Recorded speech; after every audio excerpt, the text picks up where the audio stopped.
Good evening, welcome to career point. మీరు government teacher కావాలనుకుంటున్నారా? DSC మరియు TET ఎగ్జామ్స్కి ఎలా ప్రిపేర్ అవ్వాలి, ఎటువంటి బుక్స్ చదివితే మంచి మార్క్స్ వస్తాయి, వీటి గురించి తెలియజేయడానికి మనతో పాటు Emily academy director doctor Moses గారు ఉన్నారు. వాడికి మరిన్ని విషయాలు తెలుసుకుందాం. హలో అండి. హలో. సో ఇప్పుడు టెట్ నోటిఫికేషన్ November 16కి రాబోతుంది, ఎగ్జామ్ ఏమో January 24కి. సో చాలా తక్కువ టైం ఉంది. సో ఈ తక్కువ టైంలో ఎలా ప్రిపేర్ అవ్వాలి స్టూడెంట్స్? దాదాపుగా 2 సంవత్సరాల నుంచి ఎదురు చూస్తున్నటువంటి టెట్ నోటిఫికేషన్ తెలంగాణలో తొలి టెట్ చరిత్రలో 5వ టెట్ ఇది. మిగతా టెట్లతో పోల్చుకుంటే చాలా తక్కువ టైంలో నిర్వహించబోతున్నారు. కనుక అభ్యర్థులు రోజుకు 10 గంటల పాటు చదివితే కనీసం ఒక 100 నుంచి 110 మార్కులు తెచ్చుకోవడానికి అవకాశం ఉంది. ఇది ముందుగానే ఎక్స్పెక్ట్ చేసినటువంటి విషయం. విద్యా హక్కు చట్టం ప్రకారం ప్రతి రాష్ట్రం కూడా టెట్ కండక్ట్ చేయాలి. ఆ క్రమంలో టెట్ నోటిఫికేషన్ మరి యొక్క మంత్ 16న రాబోతుంది. ఎగ్జామ్ January 24న ఉంటుంది. మార్నింగ్ పేపర్ 1, ఈవినింగ్ పేపర్ 2 ఉంటుంది. కనుక ఈ ప్రోగ్రామ్ చూస్తున్నటువంటి అభ్యర్థులందరూ కూడా ఈ రోజు నుంచే ప్రిపరేషన్ మొదలు పెట్టడం మంచిది. సో తెలంగాణలో ఇది ఫస్ట్ టైం టెట్ రాబోతుంది. సో సిలబస్ ఏ విధంగా ఉంటుందంటారు? ఏమైనా మార్పులు చేర్పులు ఏమైనా ఉన్నాయంటారా? సో ఈరోజు కూడా మనం దినపత్రికలలో చూసాము, టెట్ సిలబస్లో ఏ మార్పు ఉండదు. అయితే పాఠ్యపుస్తకాలు పాతవి చదవాలా లేకుంటే ఈ విద్యా సంవత్సరం వచ్చినటువంటి పాఠ్యపుస్తకాలు చదవాలన్న విషయంలో విద్యాశాఖ SCERT వాళ్ళు చాలా క్లారిటీ ఇచ్చారు. సో తెలంగాణలో ఈ విద్యా సంవత్సరం నుంచి మారిన పుస్తకాలు, తెలుగు కానీ, సోషల్ కానీ, గణితం, సైన్స్, ఈ పుస్తకాలన్నీ కూడా మరి ఒక పేపర్ 2 ప్రిపేర్ అయ్యేటువంటి వ్యక్తి 6, 7, 8 తరగతులు ఉన్న పాఠ్యాంశాలు 9, 10 రిపీట్ అయితే ఆ స్థాయి వరకు చదవాలి. పేపర్ 1 అంటే SGT వాళ్ళు మాత్రం 3, 4, 5లో ఉండే పాఠాలు 6, 7, 8 స్థాయిలో రిపీట్ అయితే ఆ స్థాయిలో చదవాలి. మారిన పాఠ్య పుస్తకాలు చదవాలి. ఈ టెట్ సిలబస్ మాత్రం యథాతథంగా ఉంటుంది. 2 భాషలు ఉంటాయి. మాతృభాష తెలుగుకు 30 మార్కులు, విదేశీ భాష ఇంగ్లీష్కు 30 మార్కులు ఉంటున్నాయి. అదేవిధంగా చైల్డ్ డెవలప్మెంట్ అండ్ పెడగాజీ, ఈ సైకాలజీ నేపథ్యం ఉన్నటువంటి ఈ సబ్జెక్టుకు 30 మార్కులు ఉంటాయి. ఈ 90 మార్కులు పేపర్ 1, పేపర్ 2కు కామన్గా ఉంటాయి. పేపర్ 1 అభ్యర్థులు మరి ఒక 24 మార్క్స్ మ్యాథమెటిక్స్ కంటెంట్, 6 మార్కులు మ్యాథమెటిక్స్ మెథడాలజీ ఉంటాయి. రిమైనింగ్ 24 మార్క్స్ పరిసరాల విజ్ఞానం, ఇందులో 12 మార్కులు సోషల్ స్టడీస్ నేపథ్యంలో ఉండేవి, మిగతా 12 మార్కులు సైన్స్ బ్యాక్గ్రౌండ్లో ఉండేటువంటి ప్రశ్నలు ఉంటాయి. మరి అక్కడ కూడా ఒక 6 మార్కులు మెథడాలజీకి ఉంటాయి. ఈ విధంగా పేపర్ 1 150 మార్క్స్ ఉంటాయి. పేపర్ 2లో మరి BA చదువుకున్న అభ్యర్థులందరూ కూడా ఈవెన్ తెలుగు పండితులు కానీ, ఇంగ్లీష్ కానీ, సోషల్కు సంబంధించిన 48 ప్రశ్నలు కంటెంట్, ఒక 12 ప్రశ్నలు మెథడాలజీ ఉంటాయి. తర్వాత ఆల్ BSc స్టూడెంట్స్ మరి మ్యాథమెటిక్స్ కానీ, ఫిజిక్స్ కానీ, బయాలజీ వాళ్ళు, వీరికి సంబంధించినటువంటి మార్క్స్ 48 ఉంటాయి. ఇందులో 24 మార్క్స్ మ్యాథమెటిక్స్ కంటెంట్, 24 వచ్చేసరికి science, physical science, chemistry, botany, zoology ఉంటాయి. Remaining 12 marks methodology. ఈ విధంగా టెట్లో కీలకమైనటువంటి అంశాలు 90 మార్కులు జనరల్ సబ్జెక్ట్స్, 2 భాషలు, ఒక సైకాలజీ, రిమైనింగ్ అంతా కూడా పాఠ్యపుస్తక కేంద్రంగా ఉండేటువంటి ప్రశ్నలు అడగడం జరుగుతుంది. ఓకే, కాల్ తీసుకుందాము. Hello hello hello, good evening అండి. Madam good evening. చెప్పండి, మీ క్వశ్చన్ అడగండి. అయితే మేడం ఈ టైంలో నాకు టెట్లో 11 మార్క్స్ ఉన్నాయి మేడం. ఓకే మేడం, అయితే నేను డిఎస్సి చదవాలన్నా టెట్ చదవాలన్నా నాకు ఈ రెండింటి మధ్యలో అర్థమైతే లేదు మేడం. ఓకే, మీ ప్రశ్న దాదాపుగా చాలామంది ఈ ప్రోగ్రామ్ చూస్తున్న అభ్యర్థులకు కూడా ఉంది. అంటే గతంలో 4 టెట్లలో ఏదో ఒక టెట్ క్వాలిఫై అయినటువంటి అభ్యర్థులు. సో మీ వెయిటేజ్ 11 మార్కులు అన్నారు. సో అప్రాక్సిమేట్గా మీకు 90 to 100 మధ్యలో మార్క్స్ ఉండొచ్చు. అంటే మీ జిల్లాలో మీ కేటగిరీలో అది SGT కానీ, స్కూల్ అసిస్టెంట్ కానీ పోటీ పడేటువంటి అభ్యర్థులు మొత్తం ఎంతమంది ఉన్నారు? సో ఉదాహరణకు SGT అయితే దాదాపుగా ఒక 10,000 మంది ఉంటారు. స్కూల్ అసిస్టెంట్ అయితే కనీసం ఒక 50,000 మంది ఉంటారు. అంటే మీకన్నా వెయిటేజ్ ఎక్కువ ఉన్న వాళ్ళు ఉంటే 11 కన్నా ఎక్కువ 13 మార్కులు, 14 మార్కులు, 15 మార్క్స్ వచ్చినటువంటి అభ్యర్థులు ఉంటే మీరు వారికన్నా వెనుకబడి ఉన్నారు. సో ఈరోజు పేపర్స్లో కూడా మనం చూసాము, టెట్కు 20 మార్కుల వెయిటేజ్ ఉంటుంది. అంటే ఇది కేవలం అర్హత పరీక్ష మాత్రమే కాదు, పోటీ పరీక్ష కూడా. ఇందులో ఎక్కువ మార్కులు సాధించిన వ్యక్తులే మరి సెమీఫైనల్ లాంటి టెట్లో మంచి మార్కులు సాధించిన వ్యక్తులే ఫైనల్లో డిఎస్సిలో మరి విజయం సాధించేటువంటి అవకాశం ఉంది. కనుక మీరు తప్పనిసరిగా తెలంగాణలో ఈ తొలి టెట్ రాయండి, మీ స్కోర్ ఇంప్రూవ్ చేసుకోండి. అటు డిఎస్సిలో 80 మార్కులకు సంబంధించినటువంటి పరీక్షలో మీరు ఎక్కువ మార్కులు సాధిస్తే టీచర్ అయ్యేటువంటి అవకాశం ఉంది. సో టెట్ ఎగ్జామ్లో సైకాలజీ సిలబస్ అనేది వ్యాస్ట్ సిలబస్, ప్లస్ చాలామంది స్టూడెంట్స్ టఫ్గా ఫీల్ అవుతూ ఉంటారు, డిఫికల్ట్గా ఫీల్ అవుతూ ఉంటారు. సో సైకాలజీని ఏ విధంగా చదవాలంటారు? ఏ టాపిక్స్కి ప్రియారిటీ ఎక్కువ ఇవ్వాలంటారు? ఓకే, సో ఈ 70 డేస్లో సైకాలజీపై ఒక మంచి ప్లానింగ్తో చదివితే తప్పనిసరిగా ఈ విభాగంలో పట్టు సాధించవచ్చు. ఈ యొక్క టైటిల్ పేరు చైల్డ్ డెవలప్మెంట్ అండ్ పెడగాజీ. ఇందులో 3 ప్రధానమైన యూనిట్స్ ఉన్నాయి. డెవలప్మెంట్ ఆఫ్ ద చైల్డ్, రెండవది లెర్నింగ్, మూడవది పెడగాజీ. డెవలప్మెంట్ ఆఫ్ ద చైల్డ్లో శిశువు యొక్క ప్రవర్తన, బిహేవియర్ గురించి డిస్కస్ చేస్తే, ఆ శిశువు ప్రవర్తనలో వచ్చేటువంటి మార్పు గురించి లెర్నింగ్ అనేటువంటి చాప్టర్లో డిస్కస్ చేసుకోవడం జరుగుతుంది. ఈ శిశువు ప్రవర్తనలో మార్పు శాస్త్రీయంగా ఎలా తీసుకొని రావాలి అనేటువంటి బోధనా శాస్త్రమే పెడగాజీ. ఇది ప్రధానమైనటువంటి యూనిట్స్. ఈ యూనిట్స్లో చిన్న చిన్న టాపిక్స్ అన్ని కలుపుకుంటే మొత్తం 40 టాపిక్స్ ఉన్నాయి. గత 4 టెట్ ప్రశ్నాపత్రాలను విశ్లేషించుకుంటున్నప్పుడు ఈ 40 టాపిక్స్ నుంచి 30 క్వశ్చన్స్ రావడం జరుగుతుంది. సో ఇందులో ప్రధానంగా stages of development, dimensions of development, individual differences, అందులో ఉన్నటువంటి intelligence, creativity, aptitude, attitude, personality, ఈ యొక్క ప్రవర్తన అంశాలను అసెస్ చేసేటువంటి longitudinal, cross sectional, case study, observation method, introspection method, ఇదంతా కూడా మొదటి యూనిట్కు సంబంధించిన ముఖ్యమైన భావనలు. రెండవ యూనిట్లో లెర్నింగ్లో theories of learning, domains of learning, transfer of learning, memory, forgetting, motivation అనేటువంటి ముఖ్యమైన టాపిక్స్ ఉన్నాయి. అభ్యర్థులు ఇవి చదవాలి. పెడగాజీ అనేటువంటి పార్ట్లో వేరువేరు పాఠ్యాంశాలు ఉంటాయి. ఇందులో విద్యా హక్కు చట్టం, national curriculum framework, so the concept of leadership, తర్వాత గైడెన్స్, కౌన్సిలింగు, తర్వాత సహిత విద్యకు సంబంధించినటువంటి అంశాలు, అదేవిధంగా సెల్ఫ్ సెంటర్డ్ లెర్నింగ్కి సంబంధించిన అంశాలు ఉంటాయి. కనుక అభ్యర్థులు ఈ 40 టాపిక్స్ ఆధారంగా ప్రతి టాపిక్లోని కీలకమైన పదాలను గుర్తించి ఆ పదాన్ని అర్థం చేసుకొని ఆ పదాల మధ్య ఉండే సంబంధాన్ని గ్రహించి అదొక విద్యార్థి ప్రవర్తనకు అప్లై చేసుకుంటే సైకాలజీ ఈ 70 డేస్లో రోజు ఒక 1 అవర్ చదివితే మీరు అవుట్ ఆఫ్ 30 కనీసం ఒక 25 మార్క్స్ తెచ్చుకునేటువంటి అవకాశం ఉంది. ఓకే, నెక్స్ట్ కాల్ తీసుకుందాము. Ramesh from Medak. Hello hello, good evening అండి రమేష్ గారు. మేడం చెప్పండి, మీ క్వశ్చన్ అడగండి. మేడం మేము టెట్ క్వాలిఫై అయ్యాం మేడం. ఓకే సార్ గారికి మేడం. ఓకే, చెప్పండి మీ ప్రశ్న అడగండి. నమస్కారం సార్. నమస్తే, చెప్పండి. సార్ నాకు టెట్లో 78 మార్క్స్ వచ్చాయి సార్. ఓకే, మీ కేటగిరీ ఏంటి? BCB sir. బీసీబీ. ఓకే, చెప్పండి. సార్ ఇప్పుడు డిఎస్సి సిలబస్ ఏమేం చదవాలి సార్ సబ్జెక్ట్? మీరు టెట్ క్వాలిఫై అయ్యారు. యాక్చువల్గా అయితే 90 మార్కులు ఓసీ అభ్యర్థికి రావాలి, బీసీ అభ్యర్థికి 70 మార్క్స్ ఉంటే సరిపోతుంది. మీరు మరొకసారి టెట్ రాసి మార్క్స్ మోర్ దాన్ 100కి పెంచుకోవడానికి ట్రై చేయండి. ఇప్పుడు గత 2012 డిఎస్సి గమనించినప్పుడు డిఎస్సిలో GK 10 marks, perspectives in education 10 marks, so remaining 60 marks వచ్చేసరికి కంటెంట్కి ఉన్నది. కనుక ముందు మీరు 2 దశలుగా ప్రిపరేషన్ కొనసాగించండి. 24th వరకు టెట్ చదవండి. ఆ తర్వాత డిఎస్సి ఒక 3-4 months టైం ఉంటుంది కాబట్టి డిఎస్సి పైన కాన్సన్ట్రేట్ చేయండి. ఈ 78 మార్క్స్ అనేవి చాలా తక్కువ ఉంటాయి. మీ జిల్లాలో ఇంతకన్నా ఎక్కువ మార్కులు వచ్చిన వాళ్ళు చాలామంది అభ్యర్థులు ఉంటారు కాబట్టి ఈ 1:100 కాంపిటీషన్లో తప్పనిసరిగా టెట్ స్కోర్ మీరు ఇంప్రూవ్ చేసుకోవాలి. సో ఒక్కొక్క టాపిక్ మీద ఒక్కొక్క టైప్ ఆఫ్ క్వశ్చన్స్ వస్తూ ఉంటాయి. సో కాన్ఫ్లిక్ట్స్ అనే టాపిక్ మీద ఎటువంటి క్వశ్చన్స్ రావచ్చు? సో ఈ ప్రోగ్రామ్ చూసే అభ్యర్థులు కూడా చాలామంది కాన్ఫ్లిక్ట్స్లో ఉంటారు. అసలు కాన్ఫ్లిక్ట్ అంటే ఏమిటి? ఇవ్వబడినటువంటి లక్ష్యాలు కానీ ఇవ్వబడిన సన్నివేశాలు కానీ ఉండే అవకాశాలలో ఏది ఎంపిక చేసుకోవాలి? Priority, selection. ఆ సెలెక్షన్ లేకపోవడం వల్ల, ప్రయారిటీ మనం ఇవ్వకపోవడం వల్ల మనకు ఒక బాధాకరమైన ఉద్వేగ పరిస్థితి ఏర్పడుతుంది. దాన్ని మనం కాన్ఫ్లిక్ట్ అంటాం. జనరల్గా ఈ కాన్ఫ్లిక్ట్స్ 4 టైప్స్ ఉంటాయి. అప్రోచ్ కాన్ఫ్లిక్ట్, ఉపగమ సంఘర్షణ. కొన్ని సందర్భాలలో మనకు 2 మంచి అవకాశాలు వస్తాయి. రెండవది అవాయిడెన్స్ కాన్ఫ్లిక్ట్, పరిహార సంఘర్షణ. కొన్ని సందర్భాలలో ఒక శిశువు కానీ విద్యార్థి కానీ వ్యక్తిగతంగా మనం కానీ 2 ఇష్టం లేని పరిస్థితులను ఎదుర్కోవాలి. తప్పనిసరిగా ఒకటి సెలెక్ట్ చేసుకోవాలి. మూడవది ఉపగమ పరిహార సంఘర్షణ. ఒక అంశం ఇష్టం ఉంటుంది కానీ ప్రతికూల పరిస్థితుల వల్ల దాన్ని చేరుకోలేకపోతాం. సో నాలుగవది ఉపగమ పరిహార సంఘర్షణ, డబుల్ అప్రోచ్ అవాయిడెన్స్ కాన్ఫ్లిక్ట్.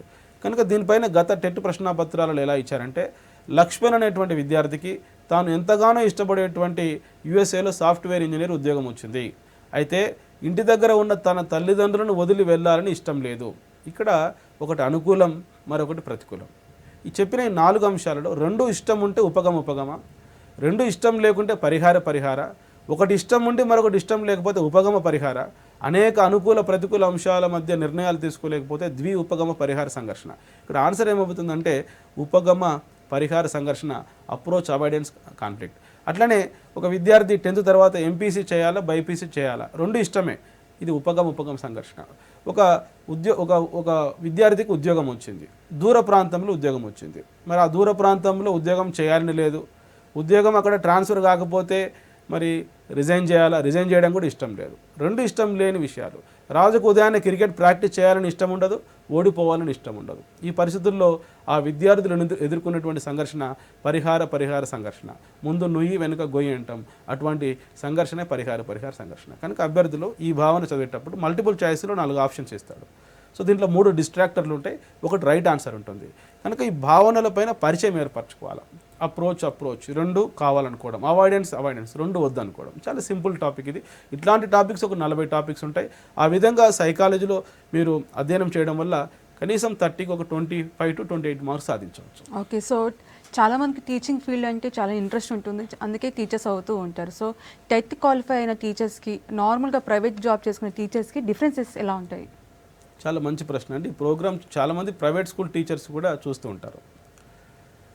ఒకప్పుడు ప్రాథమిక విద్య అనేది ఒక ఆదేశ సూత్రం, ఆర్టికల్ 45 ప్రకారం రాజ్యాంగం అమలు లేకొచ్చిన తర్వాత చాలా సంవత్సరాల పాటు ఇది ఒక ఆదేశ సూత్రంగా ఉన్నది.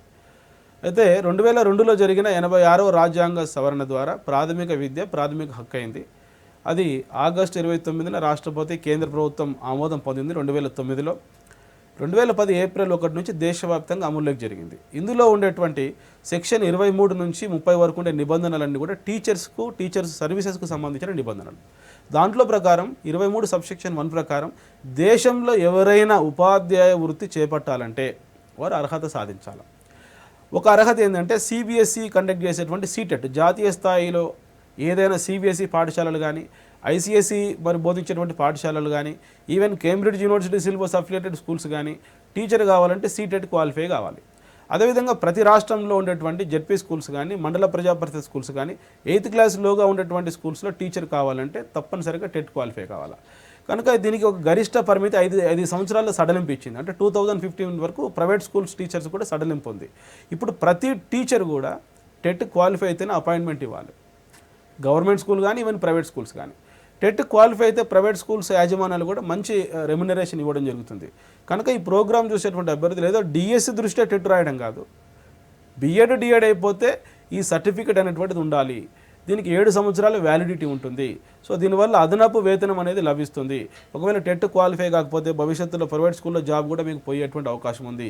ఈవెన్ ఎయిడెడ్ స్కూల్లో జాబ్ రావాలన్నా కూడా టెట్ అనేటువంటిది తప్పనిసరిగా క్వాలిఫై కావాలి. కాబట్టి రాబోయేటువంటి టెట్ ప్రతి ఒక్కరు కూడా అపీర్ కావడం అనేది మంచిది. ఓకే, సో డిఫెన్స్ మెకానిజమ్స్ ఎలా చదవాలంటారు, వాటిలో ఎటువంటి క్వశ్చన్స్ రావచ్చు అంటారు?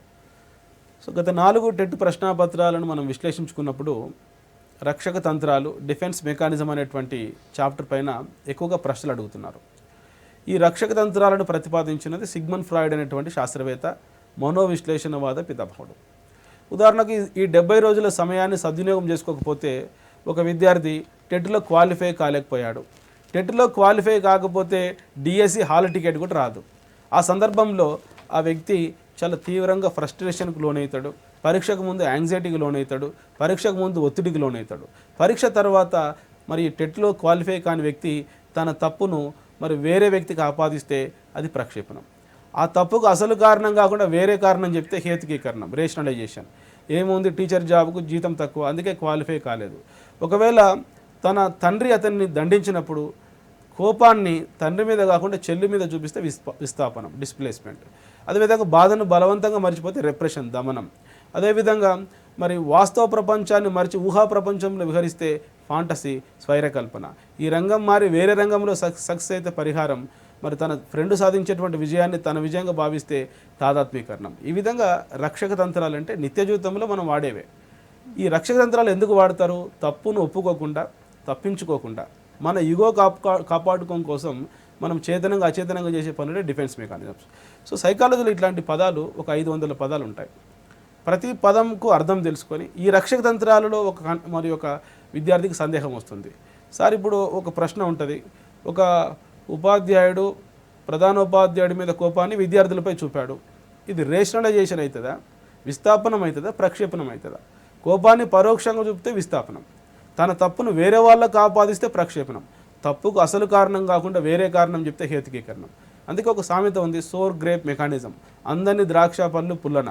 హేతు అంటే కారణం, కారణం చెప్తే హేతుకీకరణం, ఆ కారణాన్ని వేరే వ్యక్తికి ఆపాదిస్తే ప్రక్షేపణం. కనుక ఇంత డెప్త్గా సైకాలజీ చదువుకుంటేనే రేపు 30 ప్రశ్నలు స్కోర్ చేయగలుగుతారు.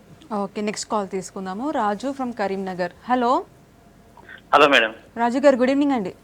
Good evening madam. చెప్పండి. అయితే మామూలుగా డిగ్రీలో బయోసైన్స్ మేడం, ఓకే.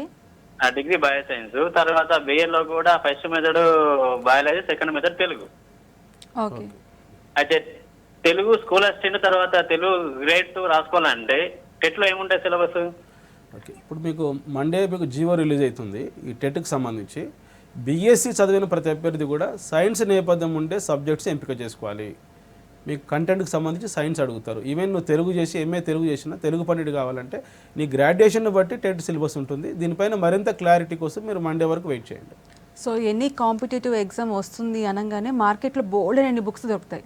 సో ఇప్పుడు నిజంగా ఇందాక మీరు కాన్ఫ్లిక్ట్ అనే టాపిక్ చెప్పినట్టు ఇప్పుడు స్టూడెంట్స్ కూడా కాన్ఫ్లిక్ట్లోనే ఉన్నారు. అంటే ఏం చదవాలి, ఏ బుక్ని ఎంచుకోవాలనేసి. సో ఎటువంటి బుక్స్ సెలెక్ట్ చేసుకొని చదువుకోవాలంటారు? ఇప్పుడు చాలా మంచి ప్రశ్న అండి. ఈ రోజు నుంచి మనం మొదలు పెట్టుకుంటే కేవలం 70 రోజులు టైం ఉంది. జనవరి 24th రోజు గడిచే కొద్దీ యాంగ్జైటీ ఉంటుంది ఎక్కువగా. సో చదవాల్సిన సిలబస్ చాలా విస్తారంగా ఉంది. Child development and pedagogy, English మరి English methodology, Telugu methodology, content, వీటికి ఏ బుక్స్ చదవాలి. మార్కెట్లో వచ్చే బుక్స్ 30 మార్కులు వస్తాయంటే వెంటనే అభ్యర్థులు కొంటారు. 10 పుస్తకాలు కొంటారు. 10 పుస్తకాలు ఒక్కసారి చదువుతారు, నవల చదివినట్టు చదువుతారు. దానివల్ల ప్రయోజనం ఉండదు.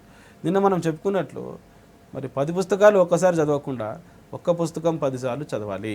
ఆ ఒక్క పుస్తకం తెలుగు అకాడమీ పుస్తకం, ప్రభుత్వం ముద్రించిన పాఠ్య పుస్తకం. దానికి మించిన బెస్ట్ మెటీరియల్ మరి ఎక్కడ మార్కెట్లో దొరకదు. కనుక ఈ ప్రోగ్రామ్ చూస్తున్న అభ్యర్థులందరూ కూడా మీ దగ్గర పుస్తకాలు లేకుంటే సేకరించుకోండి. సేకరించుకున్న అంశాలు భావనాత్మకంగా అభ్యసనం చేయండి. ఈ యొక్క అభ్యసనం 2 రకాలుగా ఉంటుంది: రోడ్ మెమరీ, లాజిక్ మెమరీ. 2008 వరకు ఆ బట్టి స్మృతి ఈ యొక్క నాలెడ్జ్ బిట్స్ వస్తున్నాయి. కానీ 2012 తర్వాత డిఎస్సిలో కానీ టెట్లో కానీ భావనలను పరీక్షించేటువంటి అంశాలు, బాగా తార్కిక స్ఫూర్తిని పరీక్షించేటువంటి అంశాలు అడుగుతున్నారు. ఈ విధంగా ప్రభుత్వం ముద్రించిన పుస్తకాలపైన మాత్రమే మీరు ఆధారపడండి. సో ట్రాన్స్ఫర్ ఆఫ్ లెర్నింగ్ టాపిక్ని ఏ విధంగా చదవాలంటారు? సో సైకాలజీలో 40 టాపిక్స్లో ఇది కూడా ఒక ముఖ్యమైన టాపిక్. ట్రాన్స్ఫర్ ఆఫ్ లెర్నింగ్, అభ్యసన బదలాయింపు. అభ్యసనం అంటే ప్రవర్తనలో వచ్చే మార్పు. ఆ మార్పు, ప్రవర్తనలో మార్పు జ్ఞానాత్మక రంగానికి సంబంధించి కావచ్చు, భావేశ రంగానికి సంబంధించి కావచ్చు, మానసిక చలనాత్మక రంగానికి సంబంధించి కావచ్చు. ఉదాహరణకు బోధనా లక్ష్యాల దృష్ట్యా జ్ఞానము, అవగాహన, వినియోగం అనేది జ్ఞానాత్మక రంగం. అభిరుచులు, వైఖరులు, ప్రశంస అనేది భావేశ రంగం. నైపుణ్యం అనేది మానసిక చలనాత్మక రంగం. ఉదాహరణకు ఒక రంగంలో నైపుణ్యం సాధిస్తాం. మరి సైకిల్ నేర్చుకోవడం నైపుణ్యం. సైకిల్ నేర్చుకున్న తర్వాత మోటార్ సైకిల్ నేర్చుకుంటే అది అభ్యసన బదలాయింపు. సో దాన్ని అనుకూల బదలాయింపు అంటాం. కొంతమంది తెలుగు రాసిన తర్వాత ఉర్దూలో రాయాలి. తెలుగులో రాసుకోవడం అనేది అభ్యసనం. ఉర్దూలో రాసేటప్పుడు తెలుగులో రాసే వ్యక్తి ఇబ్బంది పడతాడు, అది ప్రతికూల బదలాయింపు. సో మన ఇండియన్ కండిషన్స్లో స్టీరింగ్ అనేటువంటిది కుడివైపు ఉంటుంది. అదే అమెరికాలో స్టీరింగ్ ఎడమ వైపు ఉంటుంది. కుడి చేతి వైపు స్టీరింగ్ నడిపేటువంటి వ్యక్తి, స్టీరింగ్ ఉన్న కారు నడిపే వ్యక్తి ఎడమ చేతి వైపు స్టీరింగ్ ఉన్న కారు నడపడంలో ఇబ్బంది పడితే ఒక చోట నేర్చుకున్న అభ్యసనం మరొక చోట ఇబ్బంది పెట్టింది. సో దాన్ని మనం ప్రతికూల బదలాయింపు అంటాం. బదలాయింపు 4 రకాలు. మల్టిపుల్ చాయిస్లు 4 రకాలు ఇచ్చి పైన ఒక ప్రశ్న ఇస్తాడు. ఉదాహరణకు టెండూల్కర్ క్రికెట్లో రాణించాడు, అదేవిధంగా చదువులో రాణించాడు. అంటే క్రికెట్ ఆడే వ్యక్తి ప్రతి ఒక్క వ్యక్తి చదువులో రాణిస్తాడా? రాణించాడు. ఇది శూన్య బదలాయింపు. అంటే ఒక విద్యార్థి గణితం నేర్చుకున్న తర్వాత గిటార్ నేర్చుకున్నాడు, సంబంధం లేదు. గిటార్ నేర్చుకున్న తర్వాత ఇంగ్లీష్ నేర్చుకున్నాడు, వాటి మధ్యలో సంబంధం లేదు. ఇంగ్లీష్ నేర్చుకున్న తర్వాత సంస్కృతం నేర్చుకున్నాడు, అభ్యసన బదలాయింపు జరిగేటువంటి అవకాశం లేదు. సంస్కృతం నేర్చుకున్న తర్వాత తబలా నేర్చుకున్నాడు, తబలా తర్వాత హార్మోనియం నేర్చుకున్నాడు. ఇట్లా సంబంధం లేని వేరు అంశాలు ఇచ్చినప్పుడు అది శూన్య బదలాయింపు. గత అభ్యసనం ప్రస్తుత అభ్యసనానికి ఉపయోగపడితే అనుకూలం, ఉపయోగపడకపోగా ఇబ్బంది కలిగిస్తే మరి ప్రతికూలం, ఏమాత్రం సంబంధం లేకుంటే శూన్య. మరి లియోనార్డో డావిన్సీ కుడి చేతితో పెయింట్ చేస్తాడు, ఎడమ చేతితో పెయింటింగ్ చేయగలుగుతాడు. సో దీన్ని బైలేటరల్ ట్రాన్స్ఫర్ ఆఫ్ లెర్నింగ్ అంటారు, ద్విపార్శ్వ బదలాయింపు అంటాడు. అంటే ఏదైనా ఒక వ్యక్తి 2 చేతులతో కానీ 2 కాళ్ళతో కానీ ఒక నిర్దిష్టమైన నైపుణ్యాన్ని చేయగలిగితే సో దాన్ని బైలేటరల్ ట్రాన్స్ఫర్ ఆఫ్ లెర్నింగ్ అంటాం. ఈ విధంగా ట్రాన్స్ఫర్ ఆఫ్ లెర్నింగ్ పైన, భావనలపైన ప్రశ్నలు రావడానికి అవకాశం ఉంది. ఓకే, నెక్స్ట్ కాల్ తీసుకుందాము. Yasmin from Warangal. Hello. Hello, good evening madam. Good evening అండి. మీ క్వశ్చన్ అడగండి. మోసెస్ గారు ఉన్నారు. Sir madam, good evening sir. Good evening, చెప్పండి సార్. నేను బేసికల్లీ ఇంగ్లీష్ మీడియం స్టూడెంట్ నేను సార్. ఓకే. నేను టెట్ రాయాలనుకుంటున్నాను, కానీ ఇంగ్లీష్ మీడియంలో తెలుగు అకాడమీ బుక్స్ లేవు కదా. నిన్న బీఎడ్ అప్పుడు నీల్ కమల్ బుక్స్ యూజ్ చేశాను. ఈ టెట్ పరీక్ష తెలుగు మీడియం వాళ్ళు రాయవచ్చు, ఇంగ్లీష్ మీడియం రాయవచ్చు. ప్రశ్నాపత్రంలో కూడా 2 భాషలలో ఉంటుంది, ఇంగ్లీష్లో ఉంటుంది, తెలుగులో ఉంటుంది. సో మీరు మండే రిలీజ్ అయ్యేటువంటి నోటిఫికేషన్ ప్రకారం సిలబస్ డౌన్లోడ్ చేయండి. ఆ సిలబస్ ప్రకారం ఎవరైనా North Indian writers S K Mangal కానీ జేసీ అగర్వాల్ కానీ ఇట్లాంటి బుక్స్ మీరు సైకాలజీకి సంబంధించి మెథడాలజీకి సంబంధించి సేకరించండి. మన పాఠ్యపుస్తకాలు ఇంగ్లీష్ మీడియంలో కూడా ఉంటాయి. ఇంగ్లీష్ మీడియం స్కూల్స్కి ఇంగ్లీష్ మీడియంలో ప్రింట్ చేస్తారు. వాటిని మీరు కంటెంట్ పాయింట్ ఆఫ్ వ్యూలో ఫాలో కాండి. మెథడాలజీకి సంబంధించి చాలా బుక్స్ ఉంటాయి. వాటిలో నేను చెప్పినటువంటి రెఫరెన్స్ బుక్స్ ఒకసారి ఫాలో కాండి. శర్మ అనేటువంటి ఒక బుక్ కూడా ఉంది మెథడాలజీకి సంబంధించి. ఈ సిలబస్ రిలేటెడ్గా ఆ బుక్ చదివితే కొద్ది వరకు మీకు ప్రయోజనకరంగా ఉంటుంది. సో ఇమోషనల్ ఇంటెలిజెన్స్ అంటే ఏంటి? ఇది చాలా ఇంపార్టెంట్ భావన. ఇప్పుడు ఈనాడు కార్పొరేట్ సెక్టర్లో కూడా ఐక్యూ చూడటం లేదు. ఒకప్పుడు ఐక్యూ అనేది MA/CA × 100 ప్రజ్ఞాలబ్ధి సూత్రం. ప్రజ్ఞాలబ్ధి సూత్రాన్ని మొట్టమొదట ప్రతిపాదించినది స్టెర్న్, మొట్టమొదట ఉపయోగించినది టర్మెన్. సో దీంట్లో MA మెంటల్ గేజ్ అనే భావన మొట్టమొదట చెప్పింది ఆల్ఫ్రెడ్ బీనే. ఇది అవుట్డేటెడ్. ఈనాడు చూసేది ఏంటంటే ఎమోషనల్ కోషెంట్, ఉద్వేగ ప్రజ్ఞ, ఒత్తిడిలో ఒక వ్యక్తి ఎలా పనిచేస్తాడు, ఒక వ్యక్తికి మానవ సంబంధాలు సమాజంలో సర్దుబాటు ఎలా ఉంటుంది, తన ఉద్వేగాలు తెలుసుకోగలుగుతున్నాడా లేదా, ఎదుటి వ్యక్తి యొక్క ఉద్వేగాలు అర్థం చేసుకుంటున్నాడా లేదా, ప్రతికూల ఉద్వేగాలు కంట్రోల్ చేసుకుంటున్నాడా లేదా. సో మనం పుడతానే స్టార్ట్ అయ్యే వికాసం భాషా వికాసం కాదు, నైతిక వికాసం కాదు, సాంఘిక వికాసం కాదు, ఎమోషనల్ డెవలప్మెంట్తో స్టార్ట్ అవుతాం మనం. ఆ ఫస్ట్ ఎమోషన్ కూడా క్రైయింగ్. ఎందుకంటే తల్లి గర్భంలో 100 డిగ్రీల ఫారెన్ హీట్ ఉంటుంది. జన్మించిన వెంటనే వేరియేషన్ ఒక 30 డిగ్రీలు తక్కువ ఉంటుంది. అందుకే శిశువు యొక్క మొదటి ప్రతిస్పందన ఏడుపు, తొలి వికాసం ఉద్వేగ వికాసం. సో ఈనాడు ఉద్వేగాలకు స్మృతికి చాలా దగ్గర సంబంధం ఉంది. ఎవరైతే ఈ 70 రోజులు అనుకూల ఉద్వేగాలు అంటే ఆత్మవిశ్వాసము, ప్రేమ, సంతోషం వ్యక్తం చేస్తారో వాళ్ళు తప్పనిసరిగా ఎక్కువ బిట్స్ గుర్తుపెట్టుకుంటారు. ఎవరైతే ఈ 70 రోజులు అసూయ, మరి ద్వేషము, కోపము, భయము, వ్యాకులత లాంటి ప్రతికూల ఉద్వేగాలు వ్యక్తం చేస్తారో వాళ్ళు నేర్చుకున్న బిట్స్ మర్చిపోయేటువంటి అవకాశం ఉంది. కనుక ఈ ప్రోగ్రామ్ చూస్తున్నటువంటి అభ్యర్థులు నువ్వు టీచర్ కావాలంటే మొదట ఉద్వేగ ప్రజ్ఞను డెవలప్ చేసుకోవాలా. ఈ ఉద్వేగ ప్రజ్ఞ అనే పదాన్ని మొట్టమొదట వెయిన్ లియోన్ పెయిన్ అనేటువంటి ఒక శాస్త్రవేత్త ఉపయోగిస్తాడు. 1990లో జాన్ మేయర్, పీటర్ సలోవే దీనిపైన ఒక వ్యాసం రాస్తారు. 1995లో డానియల్ గోల్మెన్ అనే వ్యక్తి emotional intelligence why it can matter more than IQ అనేటువంటి గ్రంథంలో వ్యక్తులు సాధించే విజయంలో 20% మాత్రమే వారి సాధారణ ప్రజ్ఞ ప్రభావితం చేస్తుంది, రిమైనింగ్ 80% వారి ఉద్వేగ ప్రజ్ఞ ప్రభావితం చేస్తుందని చెప్పడం జరుగుతుంది. దీనిపైన గతంలో 2 సార్లు టెట్లో కూడా బిట్ అడగడం జరిగింది. ఉద్వేగ ప్రజ్ఞను ప్రతిపాదించినది ఎవరు? డానియల్ గోల్మెన్. కనుక ప్రోగ్రామ్ చూసే అభ్యర్థులు ఉద్వేగాలను కంట్రోల్ ఉంచుకోవడం కోసం ఏ సౌండ్ మైండ్ని సౌండ్ బాడీ అంటాం మనం. శారీరక పరంగా యోగా చేయడం, ధ్యానం చేయడం, వాకింగ్ చేయడం, దానివల్ల మంచిగా మీకు ఎమోషన్స్ కంట్రోల్ అవుతాయి. మరి పరీక్షకు ముందు మీకు వ్యాకులత ఉండకూడదు. జనరల్గా అభ్యర్థులు 2 అంశాలు ఫేస్ చేస్తుంటారు. పరీక్షకు ముందు యాంగ్జైటీ, పరీక్ష తర్వాత ఫ్రస్ట్రేషన్. దీన్ని తెలుగులో చెప్పాలంటే పరీక్షకు ముందు వ్యాకులత, పరీక్ష తర్వాత కుంటనం. ఈ 2 కూడా కంట్రోల్ చేసుకోవాలంటే మరి మీకు కావాల్సింది ఉద్వేగ ప్రజ్ఞ. ఓకే, నెక్స్ట్ కాల్ తీసుకుందాము. Sunny from Adilabad. Hello hello hello madam, good evening madam. Good evening అండి. మీ క్వశ్చన్ అడగండి. మోసెస్ గారు ఉన్నారు. Sir Moses sir, good evening sir. Good evening, చెప్పండి. సార్ నేను సార్ డిఎడ్ జాకిర్ హుస్సేన్ కాలేజీలో చేసిన సార్. మీరు ఆ రోజు వచ్చారు కదా సార్. ఓకే ఓకే, చెప్పండి, మీ ప్రశ్న అడగండి. హలో సన్నీ గారు, టీవీ వాల్యూమ్ తగ్గించి మాట్లాడండి.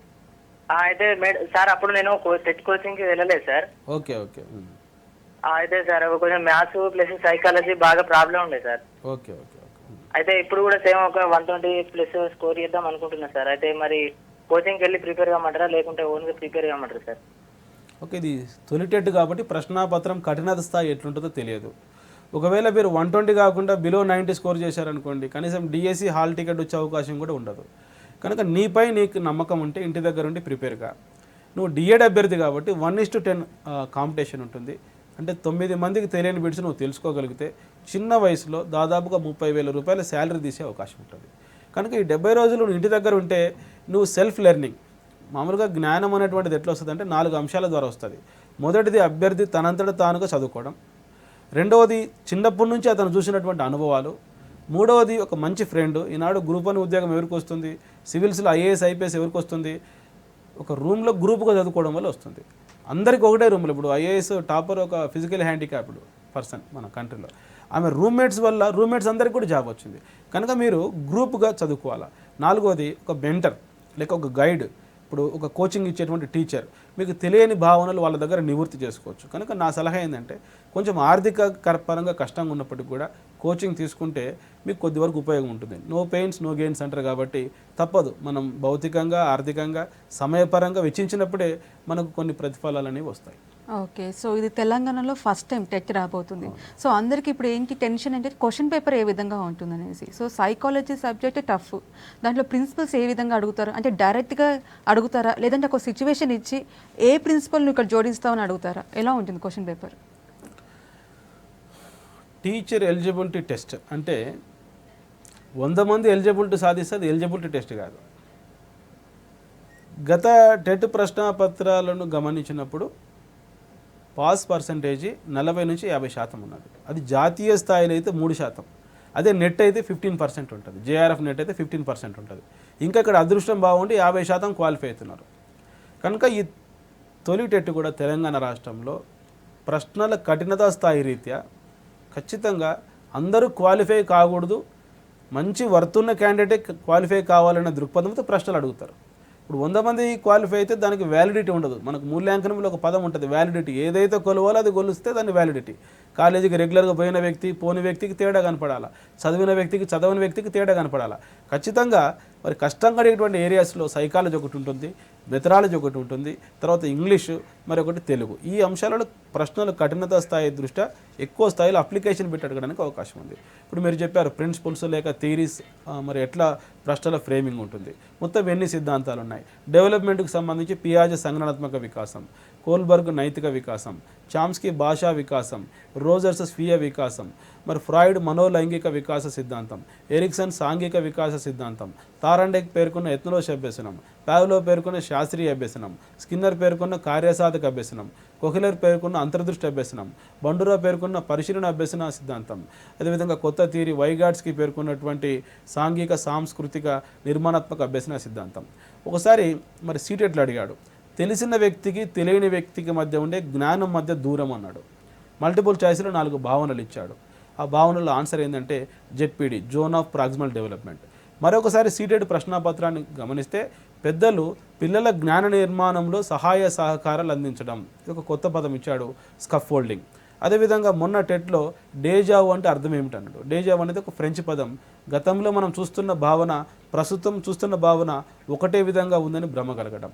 మరి ఇంత కష్టమైన పదాలు ఈ యొక్క సైకాలజీలో మరి సిద్ధాంతాల రూపంలో అడగడానికి అవకాశం ఉంది. కాబట్టి అభ్యర్థులు మొదట సాధించాల్సింది నాలెడ్జ్ క్వశ్చన్స్, రెండవది అండర్స్టాండింగ్, తర్వాత అప్లికేషన్. సో సొంతంగా చదువుకోవడం కన్నా కోచింగ్ తీసుకొని చదువుకుంటేనే చాలా మంచి ఫలితాలు ఉంటాయని చెప్తున్నారు. థ్యాంక్ యూ సో మచ్ అండి. ఇది వాళ్ళ కెరీర్ పాయింట్కి వాచింగ్ V6 న్యూస్.